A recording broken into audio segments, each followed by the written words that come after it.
Get ready, this is gonna be a long one. Okay, let's do a technical rundown analysis of the IIC Plus reissue. Let's get the basics out of the way. We have V1, V2, V3, V4 and V5. This side of V1 is the input stage, V2B is the end of the preamp that feeds into the GEQ. Then we have V3 and V4, which are the split duties between the lead circuit and the reverb circuit.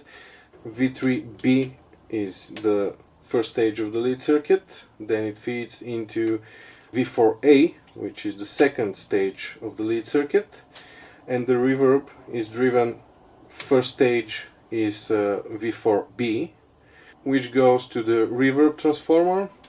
In turn, that feeds the reverb tank, and from the reverb tank back to V3A, which is the second stage of the reverb, and then it goes to the pot, which determines how much of the reverb sound is blended to the main sound. Those are the cables that feed the effects loop. And one difference to the original IIC Plus is that those cables were always shielded. But yeah, let's continue. This is V5, which is the phase inverter. Those are your inductors for the GEQ. The GEQ board now houses only the sliders or the pots, and everything else is here. Originally, the IIC Plus, Mark IIIs, Mark IVs as well, the Studios, the Quad Pres, essentially all older models. This board was carrying the sliders, the inductors, all the capacitors and all the resistors. Now, two things that I've noticed that they've changed in the GQ arrangement is the voltage and the way they filter the voltage supply to the GQ, and the transistors. Also one small resistor tied to the 80 Hz fader, the first fader. Instead of a 470 ohm resistor, it's a 560 ohm, but that's not really a big difference. But yeah, now we are feeding positive 24 volts to the GEQ transistors, and the filtration is done a little bit differently. Instead of two 220 microfarad capacitors, we now have 250 microfarad capacitors going through filter stages, essentially a resistor, capacitor, and then another resistor, another capacitor, which here we have 470 microfarad, which is filtering the voltage supply a little bit better than just two stages. But yeah, the voltage has been clamped with a Zener diode at 24 volts, which is different from older amps like the Mark IIs, 3s and 4s, where the supply voltage there is negative and much higher. In some cases, in Mark IIs for instance, the transistors see reverse voltage, so minus around 50, without any Zener diode clamps. In my Mark IIb and my Mark IIc Plus, we have around 50, minus 50 volts on the transistors, which are different than those. And in later models they drop down the voltage, so in some Mark IVs I've seen minus 30, 35 volts. To be able to use a positive supply, they changed all the transistors. 3 of them are MPSA20, and one is, let me check my notes. So yeah, those transistors are MPSA20, which are NPN transistors, and this one is ECG159, which is a PNP transistor. So yeah, they've changed the way they do the GEQ, and this remains to be tested in the future compared to older style GEQ. Now on to the filtration of the whole amp. Simulclass IIC Pluses originally used 4 220 microfarad filter caps, 2 in series and another 2 in series that are parallel to those two. So when you put two capacitors in series, it halves the overall capacitance, essentially 110 microfarad. So they paralleled another set to those two, so we are back to overall filtration at 220 microfarad. Here we have 2 in series, which is half of what the original IIC Plus had. the simulclass version, so we get 110 microfarad filtration. Those are the filter caps for the high voltage nodes. They're basically what's on the original 2C+, B, C, D and E nodes, which supply the various stages through the amp. Bias filter caps are here, 47 microfarad at 100 volts. We have additional caps for a little bit of suppression when you power on the amp, so there's no pop or spike in the voltage. The voltages that I've measured are perfectly in line with what should be in a 2C+. The main plate voltage is a little bit lower than the venerable 105 transformer and higher than the X101 transformer, but everything else is dead on what it should be. Then we have the 12 volt voltage reg, which supplies the relays, 4 of them, and the JFETs that do the switching and are in the mute circuit.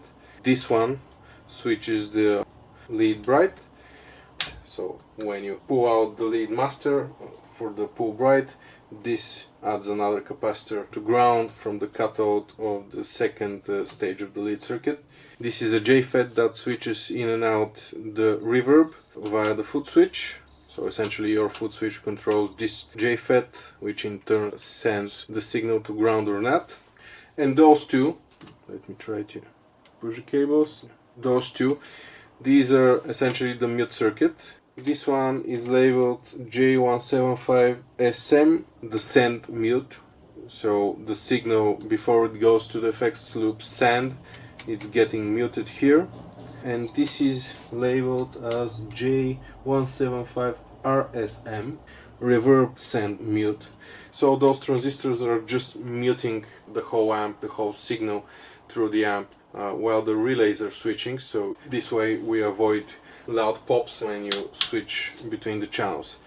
So yeah, this is the big modern change in the 2C+ reissue. We now have relays, which in my opinion is good. This switches the treble pull shift, which adds another ceramic capacitor in the tone stack.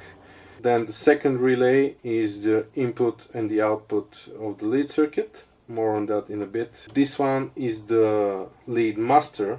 So when you go to the lead channel, the lead master is added into the circuit or sends a set amount of signal to ground to compensate for the volume differences between the clean and the lead channel. Obviously the lead channel, if you don't have this, is gonna be way too loud. So yeah, the lead master is added to ground just to compensate for that and send a bit of the signal to ground. And this is the relay for the GEQ. When you switch here or set the switch to auto, when you switch back and forth, this is what controls if the sliders do anything. It's only disengaging the RLC filter network, so the sliders are not controlling the driver board, but the signal is always going through the GEQ driver. This is why when you set your sliders to 0 and switch back and forth, there's no change and the GEQ is always at unity gain. Those sliders only control how much and where the GEQ should cut or boost. Those are the wires that feed the heater supply for the preamp. The original also had wires going from the power amp board to the preamp board, but they were always a twisted pair and not run parallel like this. So this can be potentially a big problem, and this can introduce a lot of noise just because it's going right above the first lead stage and it's close to V1, which is the input stage. And yeah, this should be a twisted pair. Those that are crisscross like this, it's a pretty weird design, but I don't see a way to tie the heaters for those stages in a better way. Another thing that I was pretty disappointed to see, the output wires from the output transformer are not twisted as well. The primary side of the output transformer are also pretty loose. As you can see, this is pretty bad. This is pretty loose. This is the center tap, the high voltage or the B plus going to the output transformer center tap. This is pretty bad. The switch for the Simul class and class A, I really don't see the point of putting it on a PCB. I would have just used a normal switch with solder lugs and run wires straight to the switch. This way it's way more secure. Same with the output jacks. I don't see the point of this. It's way better to just run wires straight to a normal jack. But yeah, probably it's quicker to manufacture like this, and one guy solders the flyboards, then another guy comes in and just adds the wires, and it's way quicker for mass manufacturing.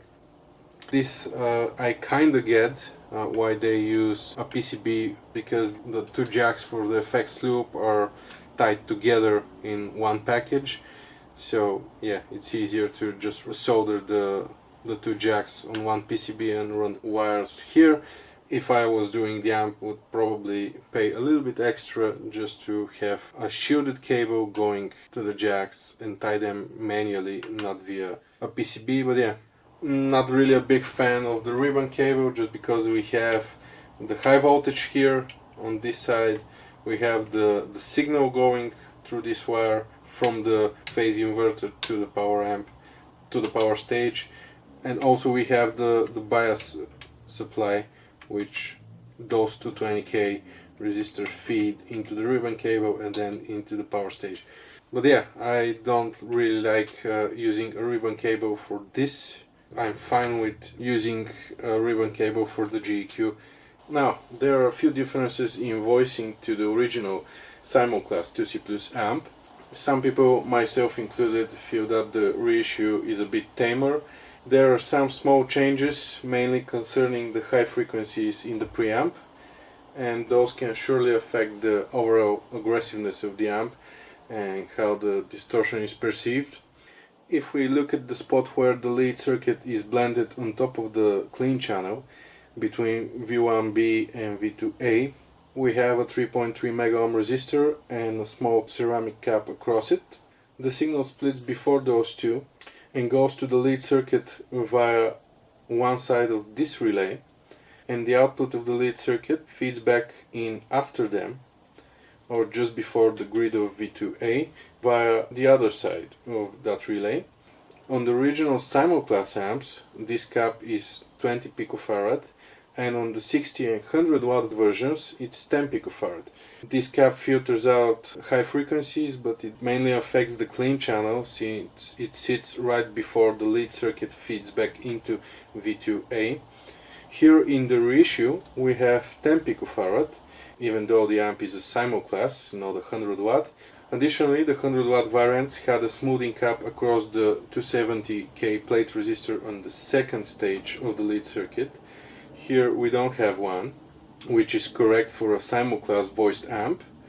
And let's see if Gibson acknowledges at least some of the differences when they put out the rumored HRG reissues.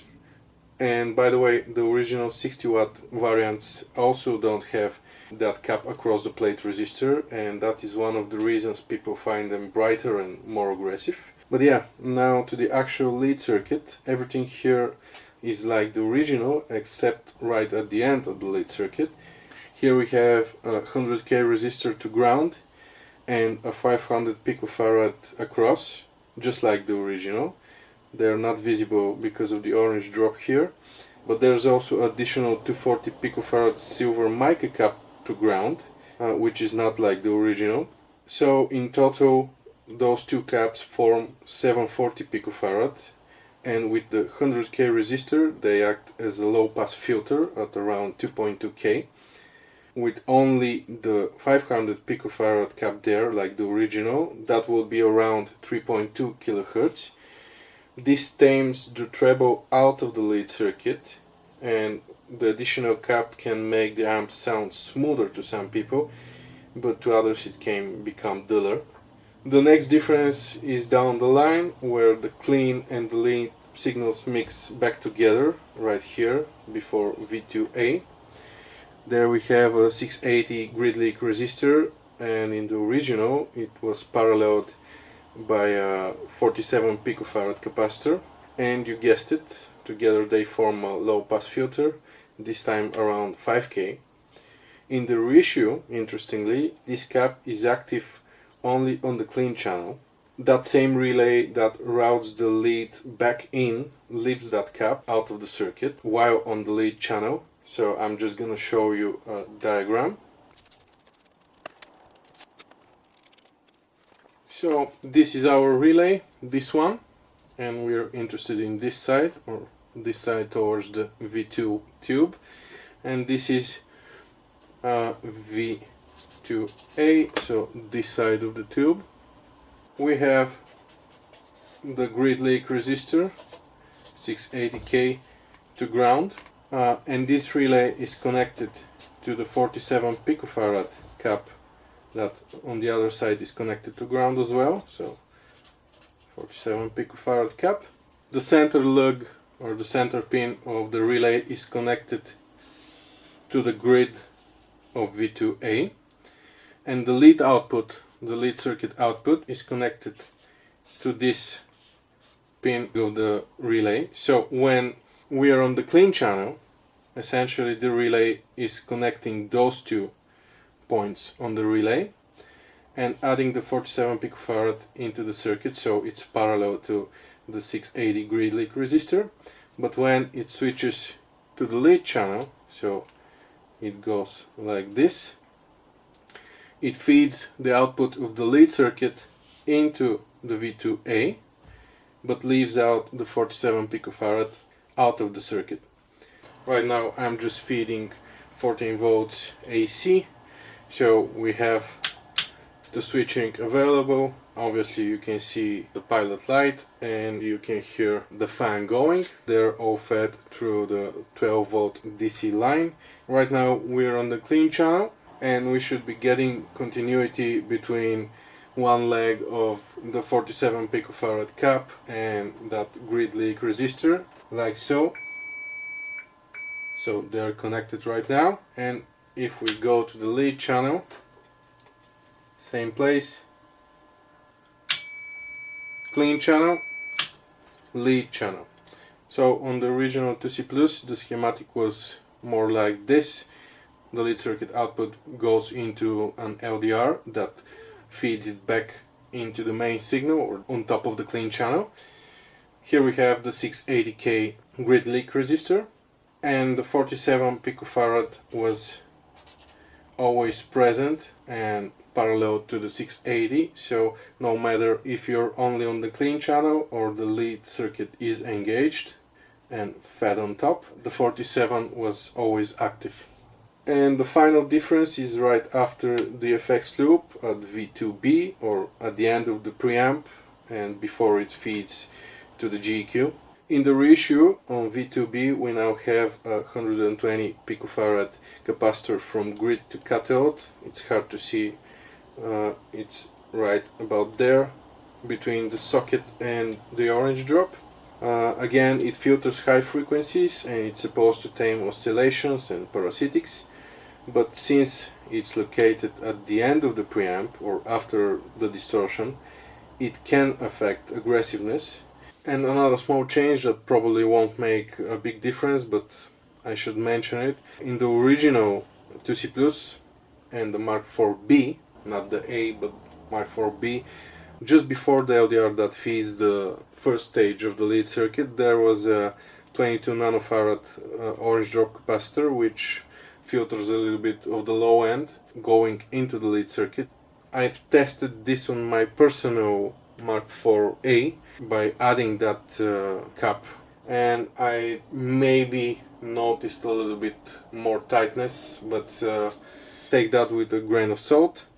I should mention that this 22 nanofarad was not present in all 2C Pluses, but most of them had this 22 nanofarad to the gain pot of the lead circuit, so essentially just before it hits the lead circuit.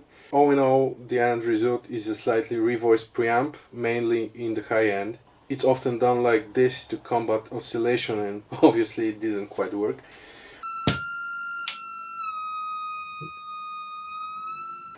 Those changes, even though not massive, combined together will definitely affect how the amp reacts and its attack and how the distortion is perceived. Most of you don't care about the reverb, but I will just say that it's similar to what's in the Mark V instead of the original 2C+, and it's more transparent. The whole circuit has less signal gain, and the input uses two 15-volt Zener diodes back to back just to clamp the signal to 30-volt peak to peak. This is to protect the tiny transducers in the reverb tank from sudden peaks. But in simple words, the reverb is not as vibey as the original, and it's more like a utility. About the output transformer, it's stamped as 56-2004, but internally is identical to the 56-2004 R1. Click up here to watch a video where I compare three versions of the simulclass transformer in the same amp. But we can quickly check to confirm. We just need to remove the power tubes and use a multimeter set to ohms. If we measure one side of the transformer between those two wires, if it's a true simulclass with the additional smaller windings, we should get between 10 to 15 ohms across those two wires. If there's a straight connection, this is the modern version of the simulclass transformer. So yeah, let's just check between those two wires, and yeah, we get straight connection. So this confirms that the transformer in the Reissue is 56-2004 R1. And between those two wires, so the whole winding of the transformer, we should get between 80 to 90 ohms. Yeah, we get 87 ohms. So yeah, this is a 56-2004 R1. Here's a 56-2003 transformer, which is the same as the original simulclass found in the Mark IIB and Mark IIC 2C+.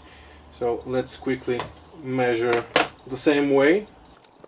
So between those two orange wires we should see between 10 and 15 ohms. Yep, we get 11, and between the two blue wires 13 or 14 ohms, and across the whole primary should be those two. Nope, those are the main windings. So if we measure between those two, we should get more than 100. Yep, so we have 122.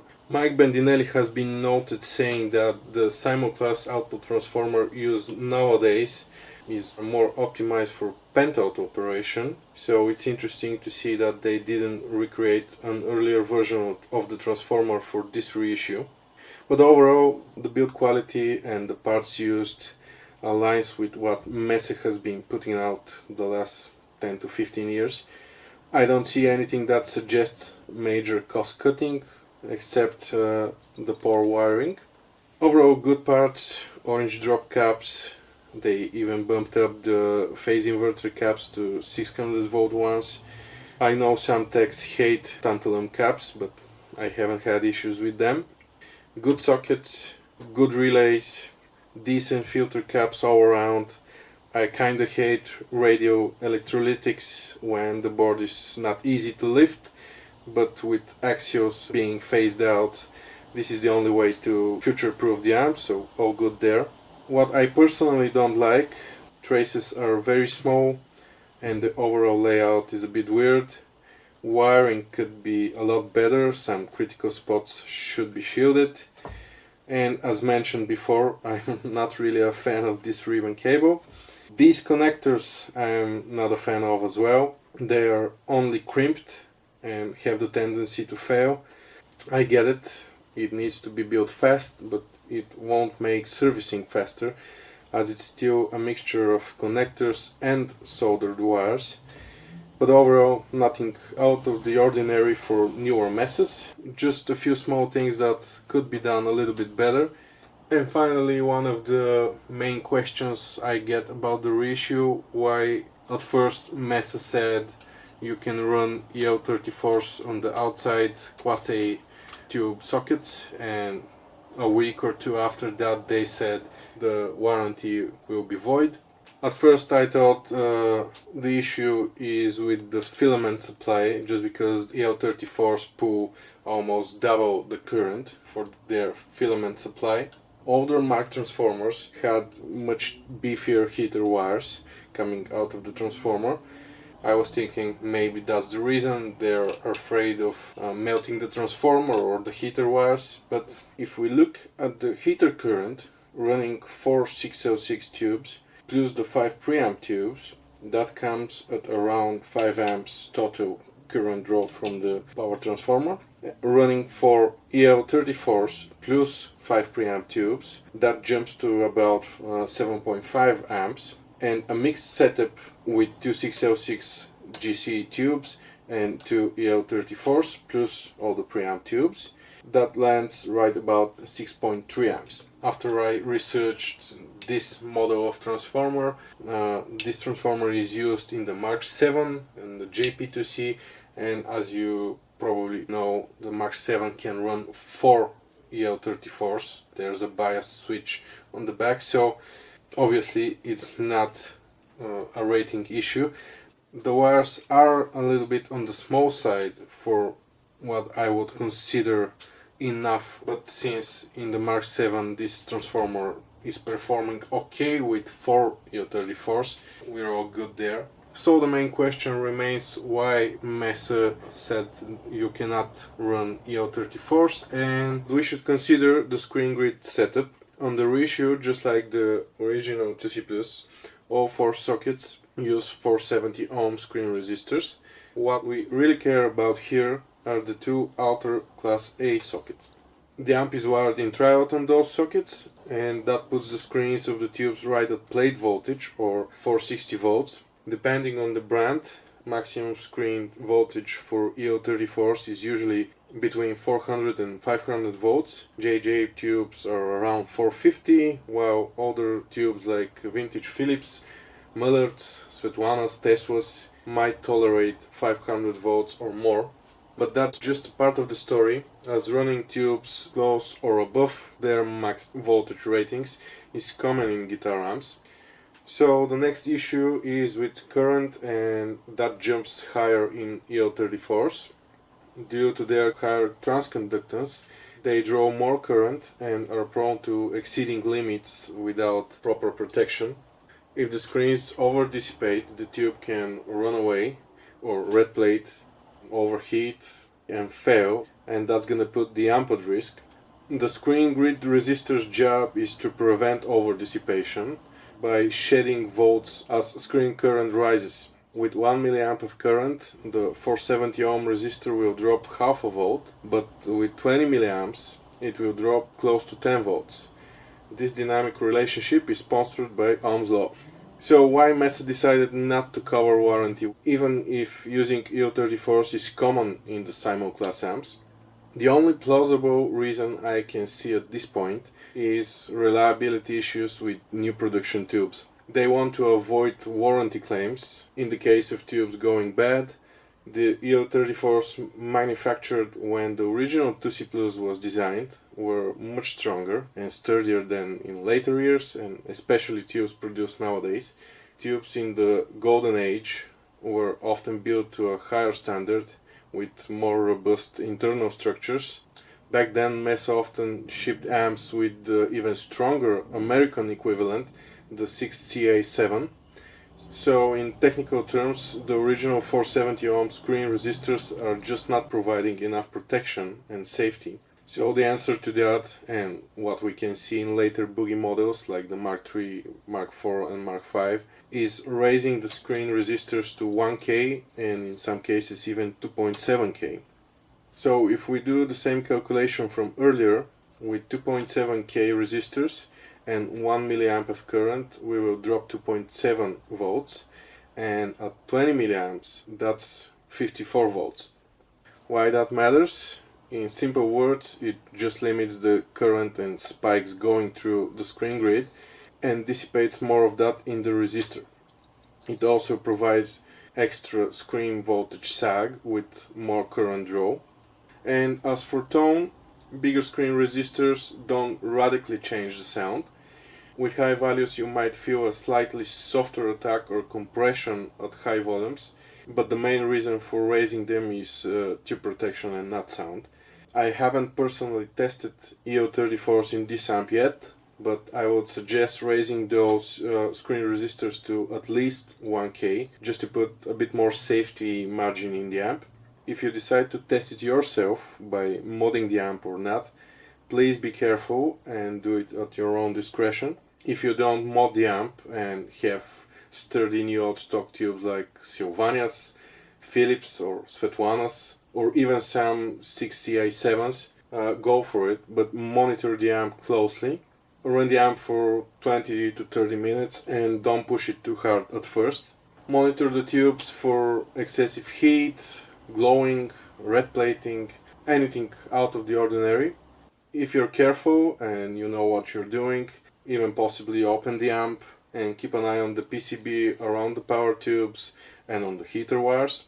And finally, on the topic of EO34s, some guys mentioned the bias could be the reason. The bias voltage supply in the reissue sits at around minus 58 volts, which is actually pretty cold for EO34s. A cold bias tube runs less current and dissipates less power at idle, so it's thermally safer, but it also means they'll idle leaner and sound a bit stiffer. That can introduce crossover distortion sooner, but looking at it from safety standpoint, the bias really isn't the reason for the voided warranty. But this is nothing new, as Mesa is notorious for setting their amps cold on purpose. The idea is to keep the warranty claims down by making tubes last longer and to allow users to swap tubes without rebiasing. So here are some rough numbers. 6L6 GC tubes have a maximum plate dissipation of 30 watts. I tested the amp with 4 Softex 6L6 GC tubes, and with 460 volts on the plates and minus 58 bias voltage, the inner tubes drew about 22 milliamps each. That works out to roughly 35% of maximum plate dissipation, so they're running pretty cold and safe. The outer class A sockets measured around 38 milliamps each, which is about 60% of the max plate dissipation for 606 GC. Still cold for true class A, but about average for class AB operation. So overall the bias is a bit conservative and it's safe for run-of-the-mill 606 GC tubes. So from bias standpoint, it should be okay to run EO34s in the outer class A sockets. Just keep in mind that the screen resistors are on the smaller side and newer production EO34s might not like it. Now let's measure the clean power output of the 2C Plus reissue. I'm running on the clean channel with settings that won't clip the preamp without the GQ, and running an 8 ohm resistive load to be able to measure, and I'm inputting 150 millivolts at 1 kilohertz into the input of the amp. We get a pretty clean signal as expected.